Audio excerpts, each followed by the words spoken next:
You know what? I'm bored. Do you want to rewatch every episode of SpongeBob for absolutely no reason? Even the bad ones? Dude, of course not. I don't want to gouge my eyes out. You're watching the all-episode Simpsons Marathon on Fox. Yes, even the bad ones. Well, I'm going to get all 12 DVDs anyway.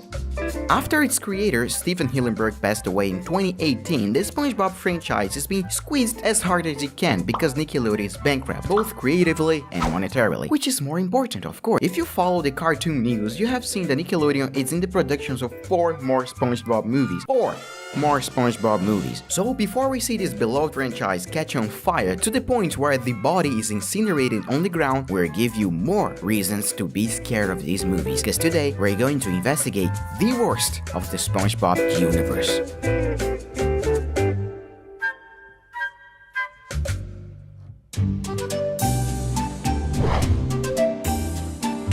Camp Coral is the show's first spin-off, also known as the first spin on Steven's grave. Why do you ask me? Because the show was explicitly what he didn't want to do once the show was approved for a 3rd season. Don't believe me? The audacity to come to my show, not treat me like I'm the king of everything. Well, we were told this in an article about Steven as soon as he passed away. The article was posted on a magazine/website called Long Read, which interviewed Nickelodeon's president Brian Robbins, who called SpongeBob their Marvel Universe and promised days after Steven's death that the show would have more spin-offs. Paul Tibbett, in the same interview, talked about his experiences working on the show from 2000 to 2002, when Steven was still working on the show and consequently the show was still good, saying that Steven Hillenburg wouldn't approve of this spin-off because that would prove that the show is out of ideas. According to Tibbett, quote, "In the animation business, you know, they were always used to this sort of joke," says Tibbett. "When you run out of ideas, you just do Muppet Babies. Steven would always say to me, you know, one of these days they're going to make SpongeBob babies. That's when I'm out of here." Quote. See what happens when you don't believe me? Don't you feel ridiculous now? Anyway, this serves to show how bad the show really is, even without you guys having seen anything about it. Because if you got the balls to negate someone's wishes after their death because of money, you know these people didn't have much honor. Let's put it this way.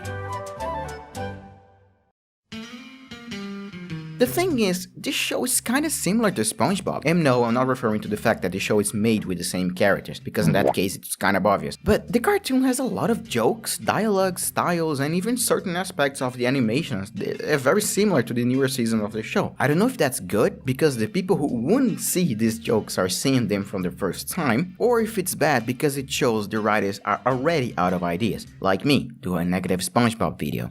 Hilarious and original. One such example is in the episode You're It, an episode where SpongeBob, Patrick and Sandy want to play tag. One of the jokes in the episode is Squidward is annoyed by the noise and goes back to check on the kids, and they're silent. This joke is very similar to the episode Idiot Box, but the whole episode is nothing like Idiot Box. Squidward kicks them out midway through the episode and the 3 goes to the teenager's cabin. However, that's the kind of plot you expect in seeing the original show, right? So what is the purpose of this spin-off? It's the same humor, the same voice actors, the same storyboard team, the same characters with the same personalities, the same basically everything. The only difference is that this show takes place in a camp. So what audience does this exist for? For kids who haven't seen SpongeBob? Taking into account the show would have 4 more films, I think it's unlikely the brand is in need of help. It's the same show, right? So why does it exist? Hello, Nickelodeon. Hello, I like money. What inspired you to create a spin-off of a cartoon just like the original? Money? It would be like if I created a separate channel and posted the same content but with a different scenario. It makes no sense. But as amazing as a show can be, the animation can make or break it. And in this case, the animation really isn't good. It's super dark and gross, you know. SpongeBob has beautiful colors, and as much as I don't like over-exaggerated animation of the newer seasons, look at these colors. They're full of contrast and life. Now, look at this. Because it's 3D, it's missing details everywhere. And clearly, they're using the same storyboard artist as the original show. It's basically the same style, you know? But because it's 3D, it just doesn't look right. Look at the sky from the opening from the OG. In the original, it's blue, with beautiful colors and well-made contrast. Look at this sky, what a beautiful thing to see. Now look at the opening of Camp Coral. What is this barf green? My god, this looks awful. However, I know exactly why. For those of you who saw the 3rd movie of the cartoon, I'm sorry for your sanity by the way, I'll talk about it later. You saw that the movie has just an amazing animation, great designs, amazing backgrounds, beautiful colors. But this movie was made for theaters. I mean, it was supposed to go to theaters, but the planet had a little problem. So the budget was 10 times larger. So when they tried to make the same animation, but for the series with a smaller budget, that happens. A lifeless version of the movie. And yeah, I know the show basically retconned all the previous SpongeBob episodes, like the story that Sam and SpongeBob met in the episode. And because of the same movie, it implies that they've been best friends since Camp Coral. I don't really care about it. If you want a rich and consistent story, you've got the wrong show, my friend. But I do understand why people get angry. This is directly interfering with the show's creator vision, erasing everything he did for the purpose of justifying this rotten spin-off. I don't like to speak ill of the people who worked behind the show, because most of the time it's the company's fault, not the producers. And that's basically the case. They were clearly trying to do the best they could with this storyline. Clearly, it's Nickelodeon's fault. Fortunately or unfortunately, this isn't the last time that we will see a bad spin-off of the show. Welcome to the Patrick Show. Oh, brother, this Show stinks! Imagine taking everything that made SpongeBob great. The cute moments, the beautiful animation, the relatable characters, the kind of relaxing soundtrack. Except this one. Ugh, the anxiety. Now throw everything away in the garbage, taking all the bad aspects of the newer seasons and make a show around it. Yes, it's very different from the original show, so it's already better than Camp Coral on the creative side of it. Well, that's all the positive things I have to say about it, because the show is honestly horrible. I didn't like one episode of it. One, it has that precise way of being super bad. So precise that it's really hard to say what makes it so bad. It's like you want to describe the odor of a piece of shit your dog left in your house, saying something like, because it stinks. You don't need to say much more after that. Except you came in the video to talk about SpongeBob, not shit. Although nowadays there's not much difference. Hahaha, heyo. I don't know where to start, so I will talk about the animation, because it's the same at SpongeBob's. The same comedic style, the fact that everything's made of melted plastic and must stretch every inch they move. It's like a continuation of the original show. The show is about Patrick, who has a TV show. He spends the episode trying to record the episodes, and with that he walks around his house that doesn't make any sense. He has characters who live there, who are his family. These characters don't do much other than sit around the background repeating the same thing over and over for seemingly no reason. Like in the first episode, there's his grandfather, and Patrick always forget about him. Like, is that supposed to be funny? It's not creative. It's not even the kind of thing you would laugh at as a dumb 4-year-old dumbass kid. There are moments that I genuinely don't even know is meant to be a joke or not. Like this scene. Hey sis, what you up to? Well, right now I'm trying to book an imaginary act for your imaginary TV show. Well, how's it going? They said their imaginary people are gonna call my imaginary people.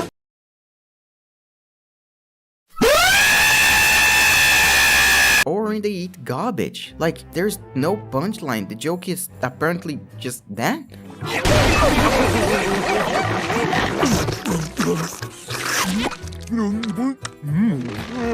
Delicious, Mom. Which proves this show wasn't made with care. There are no adult jokes in the background or relatable moments. They're nothing of the sort. It's just noise for the purpose of entertaining kids as long as possible, to either sell them ads or to make you buy HBO Max, so you can hypnotize your kids on your TV as long as possible. Do you know what other show this reminds me of? A Cartoon Network show, created with what appears to be the same purpose, with a character that doesn't obey the laws of physics and spends the episodes making as much noise as possible. A Cartoon Network cartoon that failed, but not miserably. Uncle Grandpa. Do you remember Uncle Grandpa? No, this proves that Patrick's show won't be remembered either. I remember Uncle Grandpa. I remember Uncle Grandpa. Well, not anymore. For being such a similar show to Uncle Grandpa, it has the exact same problems as Uncle Grandpa, because everything is extremely inconsequential, so nothing matters. So each episode is just a bunch of visual clutter. It doesn't matter that Patrick didn't eat because 3 minutes later there's dinner. It doesn't matter that he has a city under the rug because it's never talked about in the show again. It doesn't matter that there's a door that changes room to anywhere else because it doesn't make sense and I'm getting really upset.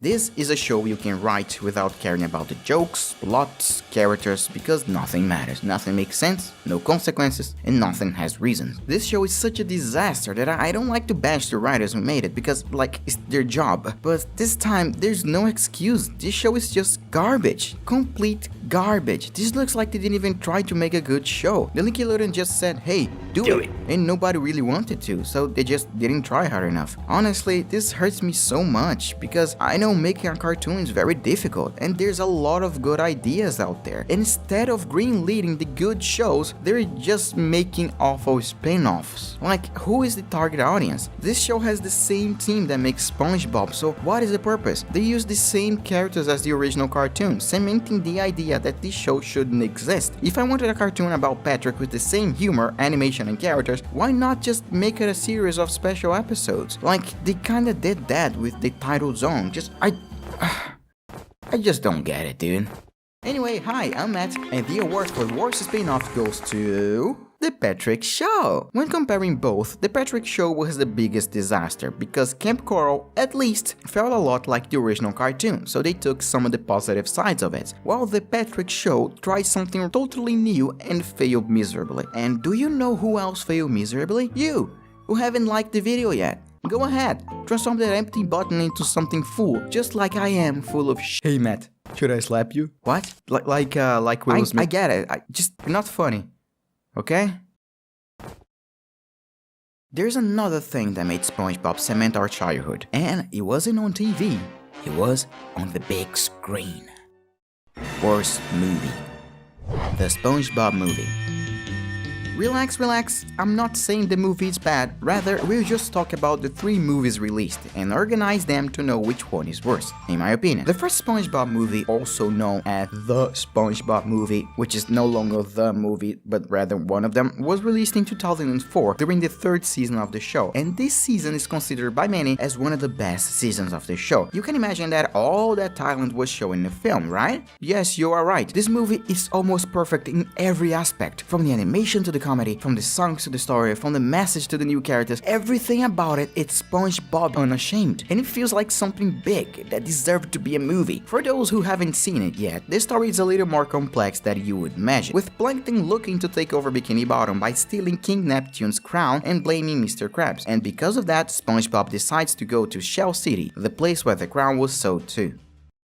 Okay, it's not that complex, but for my 60-year-old head, it was. The comedy of this movie is top-notch, with the movie starting live action and showing that a bunch of dirty, ill-mannered pirates love SpongeBob, going to a movie theater that is near the beach. The characters in this show are exactly what you would like. They are their perfect versions, with SpongeBob being happy and positive and acting like a child, but still smart and grown up at the same time. It's a very difficult balance to keep it up, so most episodes fail to get it right. Patrick isn't a sociopath at all. He's a friend who's by SpongeBob's sides no matter the difficulty. SpongeBob learns a lesson at the end, which is amazing in many ways. He learns that he doesn't need to be mature to be happy, that he can be happy simply by helping others. But the cute side of this movie is balanced with the other side of the city, which is super creepy and fun. Might be these hilarious monsters or how there's a bard that's playing Motorhead in a SpongeBob movie. And I can spend hours saying how good this movie is just talking about the scenes. There's the bubble blower scene, the solo at the end, the scene where they almost dying, it's so cute, David Hasselhoff, Scarlett Johansson as Mindy, My Eyes, Good Luck to You, Money, the old lady selling ice cream, the road. Seriously, this movie is the height of SpongeBob in my opinion. It's the best thing that ever come out of the cartoon. It's so good that as a kid, I could say every line of every scene. I could quote the whole movie scene by scene. That's how memorable these scenes are. Well, but there's a fact that everyone talks about when they're talking about this movie. It was supposed to be the end of SpongeBob, like the last episode, a finale, really. And if you watch the movie, it really feels like a finale. Plankton goes to jail, Mr. Krabs promotes SpongeBob, and Squidward comes to respect SpongeBob. It's amazing, but Nickelodeon saw they was successful and decided to make more episodes. It's easy to say that after this movie, the show went bad, but I kinda disagree. There's a lot of good episodes still, so I don't think it was a bad idea. Either way, the movie, it's genuinely hard to find something bad about it. And believe me, I tried. It's the perfect storm of a movie, and it shows that the writers really put all their energy in making this movie and ending SpongeBob in the best way possible.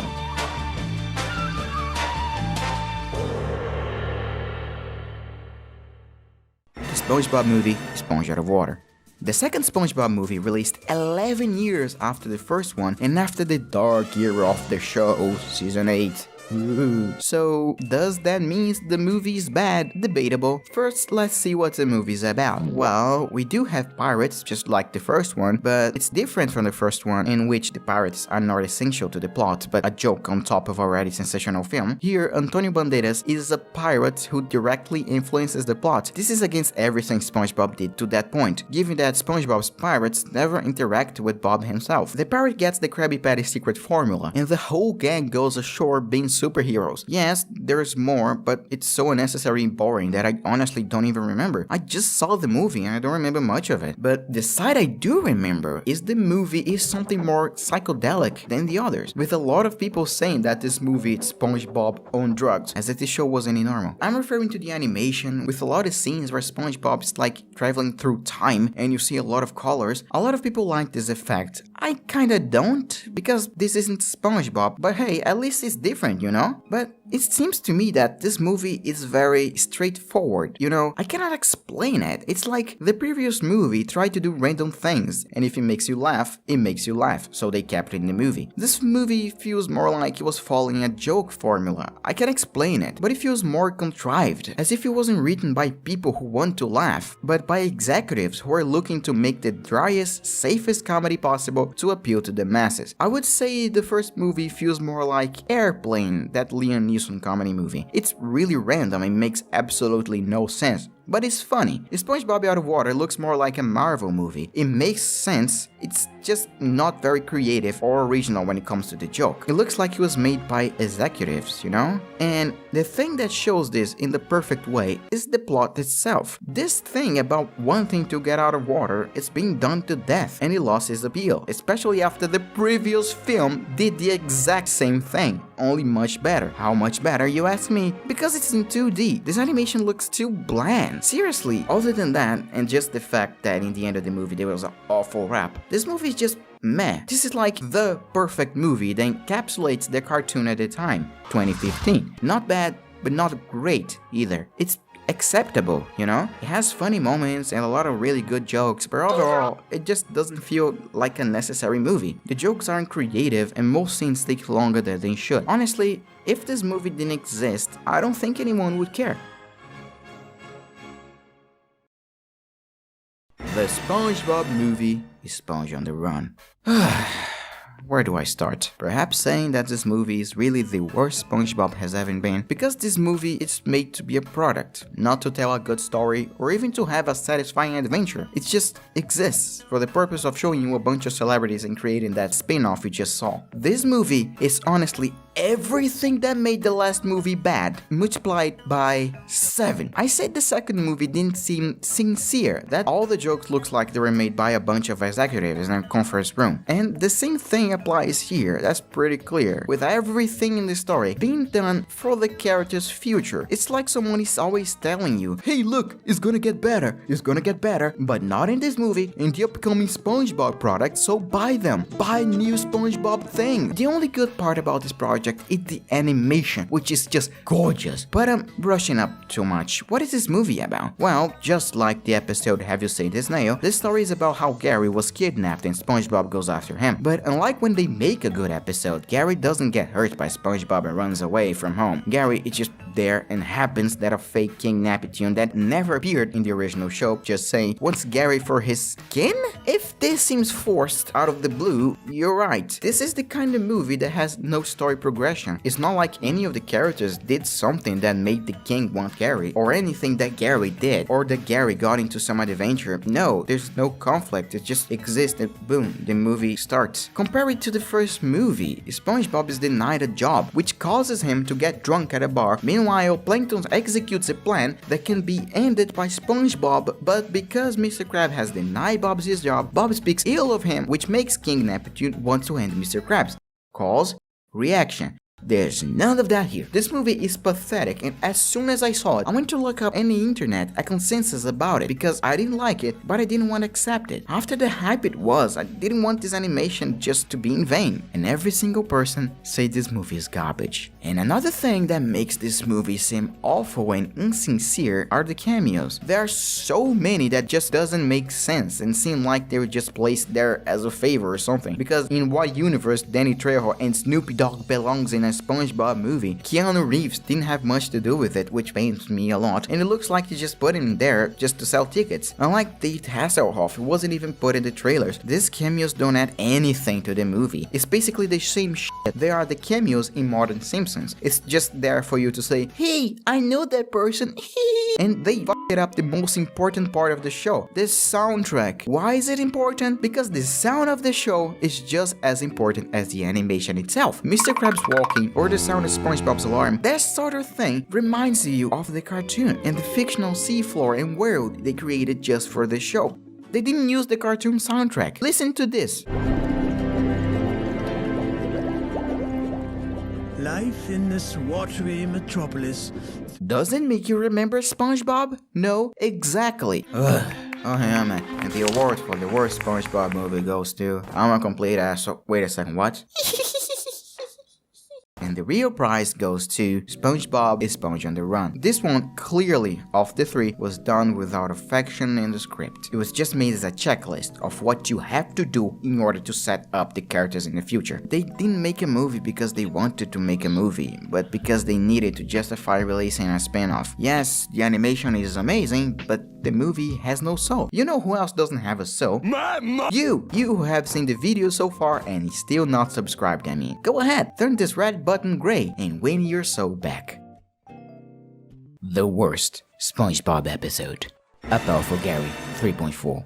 This is the first, but unfortunately not the last episode I call a bullying episode, which is when the joke of the episode is a simple yet cruel punchline. One of the characters is tortured the entire episode and his torturers received little to no consequences or punishment. A powerful Gary falls into this category very easily, as it has Gary being tortured physically and psychologically along with SpongeBob doing absolutely nothing, as well as initiating the torture and of course ignoring Gary when he asks for help. The episode tells the story of how SpongeBob is coming home and feels sorry for Gary for spending all day alone when SpongeBob goes to work, although Gary really likes it, and buys a creature. I think it's supposed to look cute and innocent, and once the creature comes home, well, the rest of the episode is just the creature mistreating Gary and SpongeBob blaming Gary. Why? I don't know, it's supposed to be funny, I guess. Isn't that hilarious? This friend of Gary's, it's cute at first, but ends up turning into a creature with giant teeth and starts clearly attacking Gary. Gary is scared to death and seeks comfort in SpongeBob, who simply ignores him and treats him like it's all Gary's fault. Gary's little friend destroys the whole house and starts setting fire to everything, and SpongeBob wakes up and sees Gary being eaten by this giant and disgusting creature, and he blames Gary. As soon as that creature starts eating SpongeBob himself with such a disgusting imagery, he still blames Gary, who starts to save SpongeBob and drives the creature out. And SpongeBob still thinks it's bad and blames Gary. Injustice is the worst feeling in the world, and it feels incredibly frustrating. But when that's the joke of the episode, it gets even worse. Whoever wrote this episode thinking it was supposed to be funny is a sadist. That would never be funny anywhere. This is just infuriating and makes SpongeBob look like a total idiot who has no idea what's going on. If you've seen all the first season of the show, you know that isn't the case. So aside from the fact that this is a bullying episode, the anger and injustice aspect of it, and the fact that SpongeBob is out of his mind in this episode, it's just awful. It goes to the trash, because it doesn't even deserve to be recycled.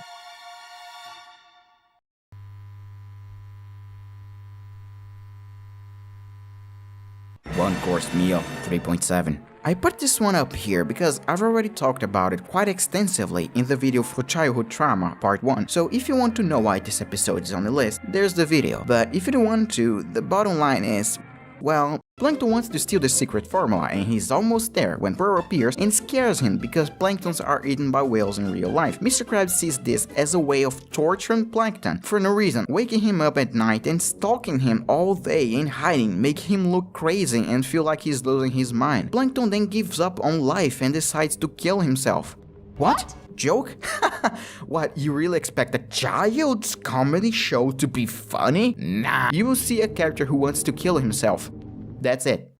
Ink Lemonade 5.0. Ink Lemonade seems the same purpose as the other episodes here on the list, torturing a character for absolutely no reason, and oddly enough, no one likes to see an innocent character suffer. Although Tom suffers all the time in Tom and Jerry, and people seem to like it to this day. I don't know, maybe kids are just psychopaths. My point is, these days, as an adult, this type of plot can very easily be described as in bad taste, when something is done for the entertainment of someone who doesn't have a taste, shall we say, normal. And the best way to describe this is simply saying the plot of the episode.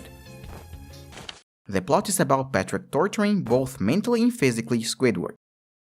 That's the joke. Patrick's been selling lemonade, but after his first customer saw he wore band-aids under his armpit, she vomits. The episode continues and Squidward appears, and because SpongeBob scared him, he drops black ink, because he's a squid, making a super yummy lemonade apparently. But nobody knows the secret ingredient of it. So, because Patrick is a sociopath who abuses and uses others for the purpose of getting something in return, he gets scared and traumatizes Squidward and makes him cry. How the hell were we supposed to side with Patrick? And even if that wasn't the point, why should we like to see an innocent person suffering for absolutely no reason? Why would you like to see an innocent person suffering for the success of others? And I'm not talking about weird scares, I'm talking about psychologically, well, pretty fucked up stuff. There's a tour that Squidward is placed in, which not only has his biggest fears like spiders, but also shows an old Squidward doll still working at the Krusty Krab. It's extremely bizarre. Again, only for Patrick to get money on top of it. This episode is fundamentally about Squidward suffering the entirety of it. But that's not even the end of it, because after he suffered enough, he takes over the lemonade stands and reveals to everyone what it's made of, making everyone throw up in his house. Then Patrick starts making homemade cookies, and this scene happens. Hey, these cookies are delicious.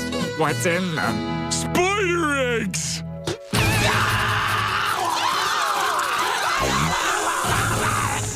So, Squidward suffered like this because, well, no reason. And before you comment that at the beginning I showed the episode with 5.0 on IMDb, know that it's because episodes on the site are stored in double, and this episode is together with a very good episode of the same season. So it's right in the middle, proving that the good episode has a 10 and Ink Lemonade has 0.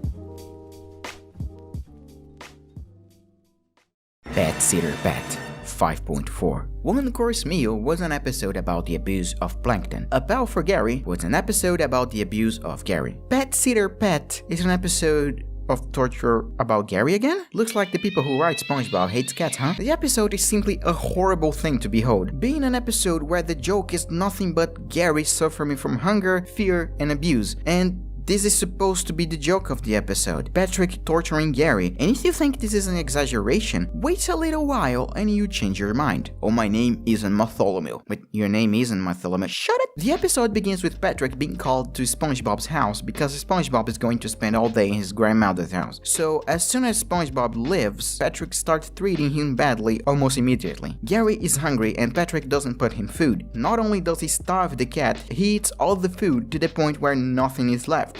Comedy, people. Comedy. The episode continues and Gary is dying, but Patrick doesn't care, so he wants to bathe Gary, also spoiling Gary's last bag of food. Of course, Gary is scared of this disgusting psychopath, but Patrick can't stand to go over 5 minutes without torturing Gary. He keeps chasing him all over the house with a flamethrower. Let me explain it again. Gary is afraid of being tortured by Patrick. Patrick starts chasing him around the house with a flamethrower. This is a cartoon, folks. The episode was supposed to have a cute happy ending where SpongeBob comes back to his home destroyed by Patrick's stupidity and finds Gary taking care of Patrick, all happy and cute. Except, I don't know, it implied Patrick trying to kill Gary. Honestly, I don't even have anything else to say. This is just another one of those horrible episodes from 7th to 9th season of the show, when they thought torturing a character would be funny. Believe it or not, it's not funny. The Splinter 4.1. As you may have noticed, the new episodes are basically the opposite of what SpongeBob has been. However, just because something is different doesn't mean it's bad. But this show started to become something a little more uncomfortable. Things like Ren and Stimpy, or even worse, depending on the person. This episode is the perfect example of that. It's not an episode where one of the characters is abused, kind of. It's just an extremely disgusting episode, full of scenes of pus and infections, with the goal of being gross. Anyway, what is this episode about? The episode starts starts with SpongeBob super happy and excited to go to work. I'm not gonna lie, even though I know how disgusting the rest of the episode is, listening to the background music and the excitement of SpongeBob SquarePants, it's still a lot of fun. In this excitement, he throws his spatula and accidentally gets it stuck in the ceiling. So he creates a tower to reach it, and after getting it back, he sleeps and put a splinter on his thumb. And we have already started with the disgusting scenes. First, he tries to take it off with his teeth and ends up taking off half of his skin. But no, the episode doesn't end there. In the next scene, we see that the splinter has become infected with the liquid falling into Squidward's ew. Well, it gets even worse when SpongeBob doesn't want to go home and decides to call Patrick, who tried to clean this wound. And if you didn't know, this season's Patrick is a dangerous man who should be put into an asylum. And then he pretends to be a doctor and does one of the most painful and disgusting scenes in the show.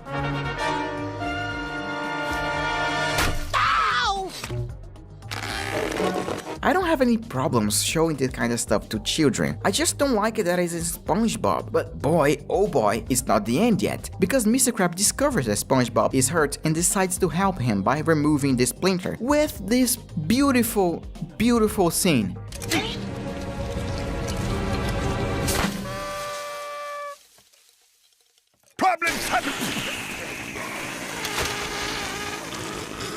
But to be honest, at the end of the day, this episode doesn't have a lot of downsides other than this bunch of disgusting grotesque scenes, but I kinda like this kind of stuff. Because the episode is still pretty well animated and has a nice message about always talking to grown-ups when you're hurting. And they use the classic soundtrack, but I could go in my life without seeing this disgusting thing.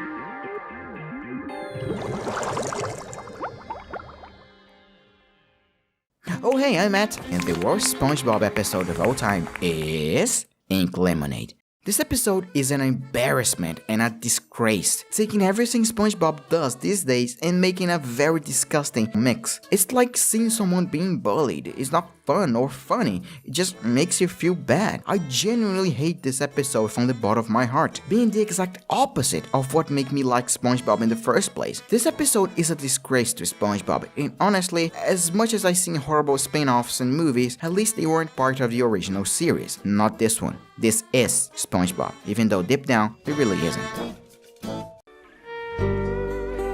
Okay, there must be some of you who are thinking, why do you care so much about these new episodes of the show, and why do you want it to stop? These new episodes don't stop you from seeing the old ones. They would always be there. Why don't you just let the show continue to the people who like it? Well, it's quite simple actually. A show needs to know how to stop when it needs to, not only for the image of it, but the respect for the vision of the one who created. At the end of the day, when is the limit? Let's say if SpongeBob ended in season 6, of those 6, 3 were sensational, 1 was kinda mad but still good, and 2 of them were bad. More than half of the show, it's still great. Now that the show has gone on and most of the episodes are pretty bad or just plain mediocre, in the show that is in its 13th season, only a third of the show is great. The rest you can ignore. So when does the show stop being a good cartoon and turn into a bad one? When more than half of it is just a mediocre cartoon. Is SpongeBob a mediocre cartoon now? Should it be judged as a show of the first 4 seasons or as a whole? Or should one be judged from era to era? You see, that kind of question is raised when the show goes on for more than it should, and when you don't have any friends, like me. Well, after seeing the worst side of my favorite cartoon, I think there's only one thing to do.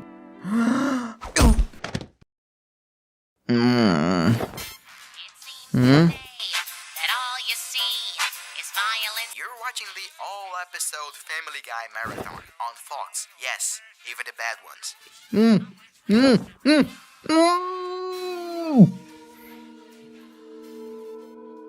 I'm not funny, hey Matt? Who isn't funny now?